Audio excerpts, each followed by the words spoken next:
When Team Liquid and Gen G faced off in the group stage, Volskaya Foundry went to Gen G despite Team Liquid picking it. It's a place where they can feel comfortable to be able to get team fights, start that snowball, but it didn't work out for them on this map. How scared are we for our current world champion, Dreadnought? I don't honestly know. That game started so exactly as you would expect, especially control point A, once you saw Rich able to get away, and then you see the counter engage, and suddenly you're like, okay, this is the full level lead, here's the 2 level lead, and here's the 3. And the moments of recovery from Liquid were the picks onto the backliners. We saw Sake get caught multiple times, Hanzo was having a hard time there for Rich, and the reset at the very end on the Junkrat. And all those characters are the win conditions for Liquid, but I feel like if I am Gen G, I can go, guys, we got a little hyphy, all right? All right, bring it back here, calm down, and we likely are going to be a little bit more calculated and still obtain those early game control like we saw in Volskaya. Well, Gen G has the choice of Battleground or first pick. Let's see what they choose. Trick, what were you wanting to add to I completely agree with that there. I think you look at Gen G and you say, you know what? We screwed up. It happens. It's a game 1. It's the beauty of a best-of-5 series, right? You're allowed to have a couple of moments say, let's clean this up and play better. I think Gen G is still probably the better team today. But with that being said, Team Liquid can also make sure the early game is much more fluid. I can also tell you that Liquid is going to look at this and it's like, guys, let's forget about game 1 that didn't happen, take the next map. They're not going to get overconfident or anything just because they won a map. They know that they need a lot more than only make one big comeback happen. So we have Towers of Doom chosen. It's again the map choice of Liquid. This is a battleground where they played a lot of different strategies. We've seen everything here in Europe, starting with Avatar, the Vikings. You've seen Simuro plays here. This is a map where in Europe we've even seen the Valera Zeratul set up. So this could become a little bit crazy, and it's definitely one of the maps where Liquid very much feels at home, very similar to both guys. They usually have a trend here of making sure to play for the late game. They are willing to give a couple ultras in the early game to find that half-level lead, full-level lead. Eternal really likes shot calling the idea of getting a bell tower taken in the top left corner, or even take some experience off their opponent. So I'm expecting Team Liquid to play for that late game. But I would argue when you're looking for the late game on Towers of Doom versus the late game of Volskaya Foundry, it does not add up the exact same. Yes, you might be able to recover, but your ability to win a team fight and then suddenly go, this game is ours on any other battleground is a very realistic option, like on Volskaya. But here, it's like, well, how many bell towers can I convert? Sometimes that answer is just kind of one and maybe an extra shot in the downtime. Yes, it gains control in the long run, but it kind of brings back that you have to be able to beat Gen G twice in a fight, and this map endorses that philosophy very heavily. It's a big Dehaka map for Team Liquid as well. They love to run Eternal on Dehaka on this map, and he had great engagement there in the past. You can already show the respect that Gen G has, especially for Noroki with the Deckard Cain ban coming in. We have Sport BDs, Garrosh being banned out, so you can see Deckard Cain taken away. So really trying to limit some of the comfort picks that Liquid usually resorts to. Well, one of those comfort picks would be if Deckard's gone, if Charanda's gone, Malfurion. I'm wondering if they will be willing to pick Malfurion this high, or if they will subject themselves to another support choke. Didn't work out for them versus Heroes Hearts Esports when they had White Mane. I think if not having the Garrosh is going to limit the Malfurion viability drastically.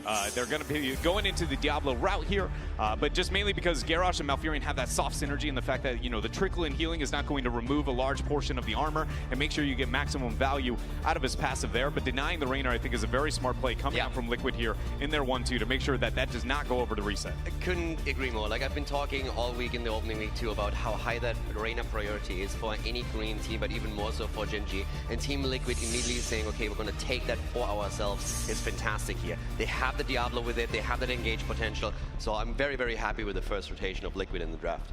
And this is one thing that we didn't get in the last game that's a bit more to the same priority that we expected from Gen G coming into the series, or at least I did. The high Tyrande, standard for a lot of teams at this tournament, but then that Yrel, that was something missing in the 2-3 from Gen G on the last Battleground that I expect to see from them. Yes, the Leo in the back end I feel like helped when it came to the wave clear recovery and what they needed, but this is more the playstyle and the comforts here of Gen G in this draft. And they equip themselves in a position that if Team Liquid does go for that Dehaka later on, Yrel can match that. She brings out the wave clear, but also gives that double soaking too. She can move into the Divine Steed if need be as well.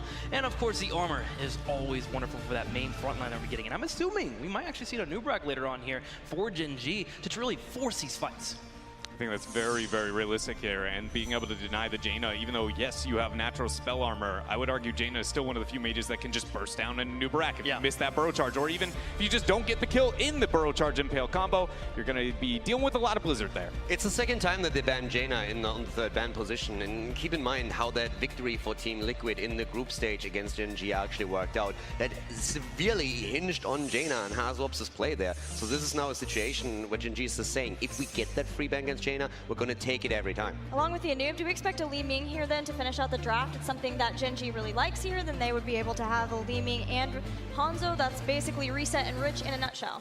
I think it's very, very likely, but this is one of those moments where I go, I feel like that's Korea holding on to kill potential and reset compositions far too long in macro-oriented places. And then look at this, a good old mix-up there, avoiding that macro concern that I was having, finding ways to compensate with the Tyrael and the Sergeant Hammer. But I will say, I think it's a lot harder to execute this playstyle and that kind of mismatch between the Hammer and Tyrande playstyles for this draft of Gen G.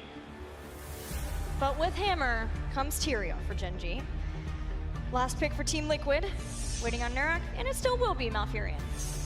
When you're looking again as a triple frontline setup, it's something that we kind of expected a little bit, maybe even on the last map when they then made a different choice when it came to more damage. But that triple melee lineup is something that is very much Team Liquid. It has been their identity for a long time in Phase 2, and Tyrael with the Sanctification plays very well into that. Outside of the Sanctification, though, you are going to have some trouble. You have a Leoric with CC, you have an Arthas there, you have a Thrall, so there's a lot of engage potential that we now see for Liquid where they can try and follow it up with a quick kill. I mean, even the Malfurion laying down the roots here, so they have a lot of CC to stack. Yeah, how's Hasu's flanks? Because I see an Arthas and a Thrall, and I see a Sergeant Hammer on their side, and I get excited. The flanks are going to be very important. I mean, obviously, when you're running a Jaina, you have that flank style that you typically go for, so Hasu is very capable of pulling that off. But the Sun Rings are really going to be key here. They got to land on point, you got to make sure you split somebody out, and then Diablo get that follow-up to get a kill. If that doesn't happen, I see Gen G bouncing back and really destroying the team fight. Yeah, and one person that I'm going to be looking at for Gen G, because of all the crowd control, though yes, Sanctification is amazing into the Malfurion, the Arthas, and the Diablo, and debatably the Thrall, but it's a little bit harder of a matchup. All four of them on the same roster, not enough Sanctification in the world to be able to deal with that. So the guy who has to not only keep the team alive, but break everything up is Kyocha. He's going to be giving over the armor, and more importantly, when he throws that hammer, he needs to make sure that the initiation is never on the same page from Team Liquid. Half of them come in, Kyocha goes, half of you go right back out. Yeah. Team Liquid already up 1-0 against our current world champions. Can they make it a 2-0 and put us on match point? Let's find out.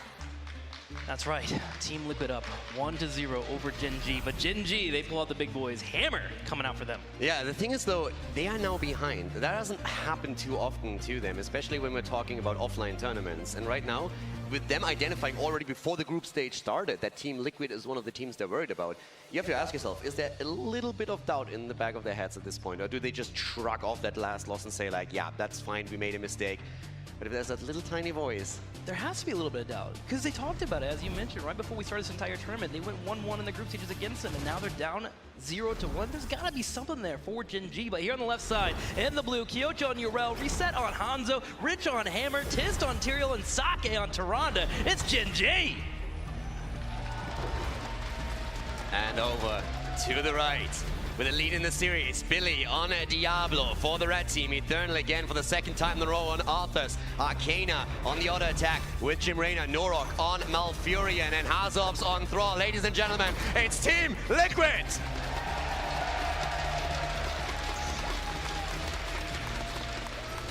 I'm very curious what the game plan is around the Sapper camps for both these teams. When it comes to Europe, Sapper camps are always important. You usually want to grab those. Typically, they invade come in, but Tyrael isn't the best invading, especially early game, when it comes to trying to force those situations, especially with the Diablo on the opposing side. So Team Liquid should be able to control the Sapper camps. Can Gen G clear them enough? They definitely should have a really good shot there, especially with the dominance here through that super hit point heavy front line. Once that Billy has stacks together. Talking about Billy, immediately trying to make a bit of a play here to put the damage onto Rich, flipping over into the roots of Norok. And Arcana with a follow-up damage. We're going to see a lot of that, trying to home in here. I feel you have to shift targets later on a bit, since Rich is going to pick up those siege tactics on level 4. But if you can at any point go onto Tyrande, for example, that would be a priority target. I mean, to just switch targets just in general because of the armor available for Sergeant Hammer. Being able to pop that in the middle of the fight. I mean, that's why Rich survived there. He got a heal from Tyrande and took nearly a quarter damage tops there from Team Liquid. But it is still a combo that is scary, one that we'll see often from them. Gen G automatically rotating up here to the left side, looking at that Sapper camp. With all the CC that we've been talking about earlier, I really like that we have the immediate Celestial Attunement for Tyrande here as a level 1, so that's going to help to at least mitigate some of that pressure that Team Liquid is able to put out. Right now, Cam's taken early on. It's still interesting to me that we do not see Tahaka for Liquid, but they want to have a more beefy frontline right now, and that Arthas allows for them to force a lot of fights and really make great plays here. But it's going away a little bit from what they prioritized in the past, where they're more so worried about a macro game and love to keep Eternal up at the top side. Part of it might be those buffs that Arthas got, just feeling a little bit more tanky. Kyocha, though, rotating all the way from that top lane. Both Arthas and Thrall are currently soaking right now, while Genji is grouping up as 5 early here, trying to make sure those sappers are able to push forward and at least break down that turret wall. I mean, let's face it, at this point, my eyes on Genji. How to react they after the last game already, putting in the pressure here, trying to siege up with Rich. It's about the bottom lane control. That's what they're looking for right now. Drop that bell tower, try to establish control, and then run the camps. They get that wall open, which means later on, Sergeant Hammer can start to work on that fort. Kyocha was slowed down on rotation to the top left, though, so Team Liquid takes an experienced lead. Already at 4 and nearly 3/4, while Genji has just hit level 4. And that's always a cool move. If you have someone double soaking lanes and you can interrupt him while he's trying to make the rotation from one to another, you can make sure that they're not grabbing all of the experience as your own wave pushes into their tower. And that's exactly what we saw here. This is why Liquid is now slightly ahead in XP. If they can repeat that play 1 or 2 times, that would be fantastic for them and set themselves ahead here. Tradition for them. Team Liquid always wanting to build for that late game. I mean, if they see something they do not like when it comes to this ultra phase, they are very comfortable giving up one of the ultras and giving 2 over to their opponents. I want to see how Genji's going to be stationing up. They actually still have 4 here in the bottom as Sake sets up and starts to work on that ultra. At the same time, Kyocha and the top left already channeling. Arcana now, of course, in a very different position. He's still the damage dealer, but he doesn't have the mobility. Reset. Talking mobility, Reset barely able to move out as he's the prime target for Liquid in this last skirmish. I don't know what it is about Korean Hanzos, but they just get away with a sliver of health It's insane, every right? single time. They just respawn so quickly, and that's so hard to do against a Diablo, so gotta get kudos over to Reset there. It's amazing to me how good Genji is and how well they understand when they need to move out of a fight. At this point, Billy is trying to force them into that battle again.